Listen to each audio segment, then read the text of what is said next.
World Healthcare Institute. Labs notes. How to lose belly fat. Surprise! Everyone has some belly fat, even people who have flat abs. That's normal. But too much belly fat can affect your health in a way that other fat doesn't. Some of your fat is right under your skin. Other fat is deeper inside, around your heart, lungs, liver, and other organs. It's that deeper fat, called visceral fat, that may be the bigger problem, even for thin people. Deep belly fat. You need some visceral fat. It provides cushioning around your organs. But if you have too much of it, you may be more likely to get high blood pressure, type 2 diabetes, heart disease, dementia, and certain cancers, including breast cancer and colon cancer. The fat doesn't just sit there. It's an active part of your body, making lots of nasty substances, says Kristen Hairston, MD, Assistant Professor of Endocrinology and Metabolism at Wake Forest School of Medicine. If you gain too much weight, your body starts to store your fat in unusual places. With increasing obesity, you have people whose regular areas to store fat are so full that the fat is deposited into the organs and around the heart, says Carol Shively, Ph.D., Professor of Pathology Comparative Medicine at Wake Forest School of Medicine. How much belly fat do you have? The most precise way to determine how much visceral fat you have is to get a CT scan or MRI. But there's a much simpler, low-cost way to check. Get a measuring tape, wrap it around your waist at your belly button, and check your girth. Do it while you're standing up, and make sure the tape measure is level. For your health's sake, you want your waist size to be less than 35 inches if you're a woman and less than 40 inches if you're a man. Having a pear shape, bigger hips and thighs, is considered safer than an apple shape, which describes a wider waistline.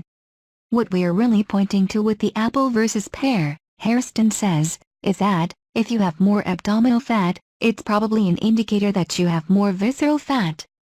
Thin people have it too. Even if you're thin, you can still have too much visceral fat. How much you have is partly about your genes, and partly about your lifestyle, especially how active you are. Visceral fat likes inactivity. In one study, thin people who watched their diets but didn't exercise were more likely to have too much visceral fat. The key is to be active, no matter what size you are. 4 steps for beating belly fat.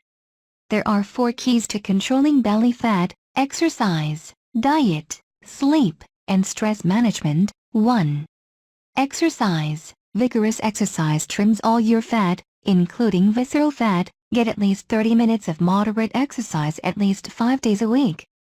Walking counts, as long as it's brisk enough that you work up a sweat and breathe harder, with your heart rate faster than usual. To get the same results in half the time, step up your pace and get vigorous exercise, like jogging or walking.